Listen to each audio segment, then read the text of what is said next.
안녕하세요. 그린빌 가족 여러분. 오늘 목요일 아침, 오늘도 이렇게 매일 한 말씀으로 오늘 하루를 시작하는 모든 분들에게 하나님께서 오늘 우리에게 꼭 필요한 사람을 만나게 해주시고 또 어느 누군가에게 내가 그렇게 꼭 필요한 한 사람이 될 수 있는 그런 은혜가 있기를 간절히 기원합니다. 자, 오늘 저희는 고린도전서 우리 12장 22절에서 27절의 말씀으로 함께 이 아침 시작하도록 하겠습니다. 고린도전서 12장 22절에서 27절 말씀. 그뿐 아니라 더 약하게 보이는 몸의 지체가 도리어 요긴하고 우리가 몸에 덜 귀히 여기는 그것들을 더욱 귀한 것들로 입혀주며 우리의 아름답지 못한 지체는 더욱 아름다운 것을 얻느니라. 그런즉 우리의 아름다운 지체는 그럴 필요가 없느니라. 오직 하나님이 몸을 고르게 하여 부족한 지체에게 귀중함을 더하사 몸 가운데에서 분쟁이 없고 오직 여러 지체가 서로 같이 돌보게 하셨느니라. 만일 한 지체가 고통을 받으면 모든 지체가 함께 고통을 받고 한 지체가 영광을 얻으면 모든 지체가 함께 즐거워하느니라. 너희는 그리스도의 몸이요 지체의 각 부분이라. 아멘. 네, 우리 오늘 읽은 말씀에서 바울은 굉장히 중요한 우리 기독교 신앙의 원리 하나를 알려줍니다. 그것은 약하게 보이는 것들이 더 중요하다는 사실입니다. 본래 작은 것이 더 소중한 법입니다. 본래 눈에 잘 보이지 않는 것이 더 중요한 법입니다. 없어도 되는 것은 없습니다. 하나님께서는 연약하고 작은 자들을 어떻게 다루어 가시는지, 어떻게 빚어 가시는지를 우리에게 보여줍니다. 덜 명예스러운 것에게는 더 풍성한 은혜를 주시고 또 볼품없는 지체들에게는 더 아름답게 꾸며주신다고 합니다. 사실 기적은 약한 자에게서 드러납니다. 당연한 얘기입니다. 눈먼 자가 기적을 맛보고 못 걷는 자가 일어섬의 기적을 맛봅니다. 병든 자에게는 낫는 기적이 일어나고 또 죽은 자는 부활의 능력을 덧입게 됩니다. 바울은 그것이 하나님의 원리라고 우리에게 가르쳐 줍니다. 그러니까 볼품 없다고 또 재능 없다고 가진 게 없는 흙수저라고 이렇게 낙심하지 말아야 합니다. 약해서 오히려 강해지는 역설의 진리가 우리 하나님께 있습니다. 부족해서 오히려 하나님의 은혜가 더 풍성히 임하는 역전의 능력이 우리를 향하신 주님의 마음입니다. 그래서 기쁜 것이고 그래서 감사한 것입니다. 또한 그 감사와 기쁨이 하나님의 나라를 이루어가는 그런 열쇠가 됩니다. 우리 1986년에 아주 안타까운 사고가 있었습니다. 우주왕복선 챌린저호가 발사 직후에 공중에서 폭발한 일이었습니다. 근데 그 폭발 원인은 공기통에서 가스가 새지 않도록 하는 0.28인치의 오링이라고 하는 아주 작은 부품 때문이었습니다. 그 우주 왕복선에 수백만 개의 부품이 있었는데 그중 아주 작은 것 하나에 불과했습니다. 그런데 이 오링이 잘못되어서 그 우주 왕복선이 폭발한 것입니다. 그 하나하나의 부품을 떼놓고 보면 사실 다 뭐 별거 아니겠지만 전체를 생각하면 중요하지 않은 것이 없습니다. 다 필요하고 꼭 필요한 것들입니다. 우리 교회 안에서도 마찬가지입니다. 교회에서 불필요한 사람은 없습니다.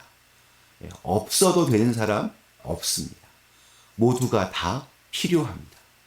주님의 몸을 세워가는데 필요해서 하나님은 우리를 이렇게 만나게 하신 겁니다. 그렇기 때문에 모든 지체는 그 기능의 차이는 있겠지만 차별이 있을 수는 없습니다. 은사는 다 달라도 그 가치와 중요성에 높고 낮음은 없습니다. 나 같은 보잘것없는 사람이 뭘 할 수 있을까? 이런 말 하면 안 됩니다. 하나님의 마음을 아프게 하는 것입니다. 하나님이 얼마나 정성껏 귀하게 창조하셨는데 자꾸 그렇게 자기를 비하하고 또 이렇게 주눅들어 살면 하나님 정말 서운하실 것 같습니다.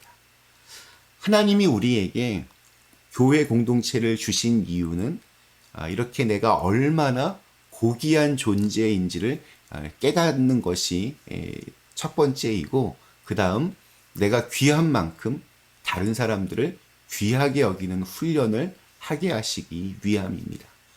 그리고 교회 안에서 이렇게 서로 격려하고 기도하고 또 사랑하다 보면 결국 내가 행복해집니다. 내가 행복해지면, 이렇게 행복해지는 내가 많아지면 우리 모두가 행복해집니다. 젊었을 때는 건강에 자신이 있습니다. 그래서 자기가 하고 싶은 대로 하고 또 먹고 싶은 대로 아무거나 먹습니다. 그러나 차츰차츰 그것이 몸 안에서 쌓여져서 독이 됩니다. 나이가 들수록 그것을 알게 됩니다.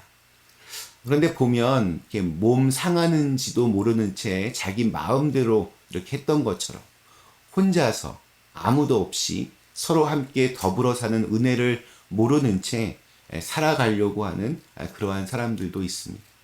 누구의 간섭도 받지 않고 뭐 귀찮은 거 신경 쓰지 않으려고 홀로 동굴 속으로 그렇게 들어갑니다. 사실 참 편할 수 있습니다. 뭐 아무런 신경 안 써도 되고 또 감정의 피로를 느끼지 않아도 됩니다.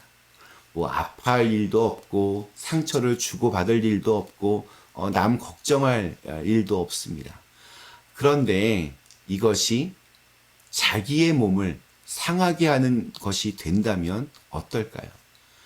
이웃을 좋게 하는 일도 또 남에게 이로운 일도 아닌 내 몸, 내 영, 내 삶이 상하게 되는 일이라면 이건 문제는 달라집니다. 우리는 서로 이렇게 얽혀 있습니다. 연결되어 있습니다. 서로 뗄 수 없는 존재입니다. 하나님이 우리를 그렇게 창조하셨습니다. 마치 그 아담의 뼈를 취해서 하와를 만드신 것처럼 우리의 관계는 서로 이렇게 이어져 있습니다. 그렇게 서로가 서로의 지체입니다. 그래서 함께 울고 또 함께 웃는 존재가 되는 것입니다. 뭐 이렇게 너무 관념적인 이야기를 할 필요도 없습니다. 내가 건강할 때는 괜찮습니다. 젊을 때는 좋습니다. 내가 다 할 수 있을 만한 나이 때는 뭐 상관없습니다. 뭐 I don't care입니다. 그러나 나이가 들수록 또 병이 들수록 내가 아프고 쓰라린 자리에 있을 때가 생기기에 마련입니다. 그때 나를 위해서 기도하고 염려하고 걱정하며 함께 있어줄 사람이 없다는 그것만큼 괴로운 일은 없을 것입니다. 남을 위해 흘린 눈물은 남을 위해 쓰여지지 않습니다. 결국 나를 위해 쓰여집니다. 남을 위해 웃는 웃음은 남에게 남지 않습니다. 나에게 남습니다. 그 눈물은 나를 위한 눈물이 되고 그 웃음은 나와 함께하는 웃음이 됩니다. 누군가를 위해서 이렇게 무릎을 꿇는 기도는 결국에는 나를 위한 기도로 되돌아옵니다. 이것이 공동체의 이유이고 또한 능력입니다. 우리가 서로 따로따로이지만 하나 된 이유입니다. 서로 사랑하라, 이 말씀은 다른 사람을 위한 그런 말씀이 아닙니다. 나를 위한 말씀입니다. 우리들의 공동체 속에서 서로 돕고 서로 나누며 서로 사랑하다 보면 내가 건강해집니다. 내 영혼이 살아납니다. 우리 인디안 격언에 아이를 키우는 데에는 한 마을의 수고가 필요하다라고 하는 말이 있습니다. 이런 한 생명이 이렇게 잘 자라가는 데에는 공동체의 수고가 필요하다는 뜻입니다. 우리는 그렇게 서로 이렇게 얽혀서 자라납니다. 그것이 우리의 유익입니다. 공동체를 위한 것은 교회를 위한 것이 아닙니다. 심지어 하나님을 위한 것도 아닙니다. 나를 위한 것입니다. 하나님께서 나를 위해 이 믿음의 공동체를 주셨고 또 이웃을 주셨고 또한 관계를 주셨습니다. 내 곁에 주어진 사람들 다 이유가 있어서 하나님이 나에게 붙여 주신 것입니다. 때로는 약처럼 쓴 사람도 있고 또 밥처럼 참 맛있는 사람도 있습니다. 중요한 것은 다 나에게 필요한 사람들이고 또 그들로 인해서 결국에는 내 영혼이 건강해질 수 있습니다. 그리고 그 사람에게 나의 존재 역시 그러할 것입니다. 오늘 우리에게 주신 하루 누군가에게 꼭 필요한 그런 한 사람으로 살아가실 수 있기를 간절히 기원합니다. 잠시 함께 기도하시겠습니다. 사랑의 하나님, 혼자서는 살 수 없습니다. 그래서 하나님은 우리에게 공동체를 주셨습니다. 서로 함께 울고 함께 울면서 이 공동체 안에서 결국 이것이 나를 살리는 하나님의 능력이 되게 하여 주시옵소서. 예수님의 이름으로 간절히 기도드리옵나이다. 아멘.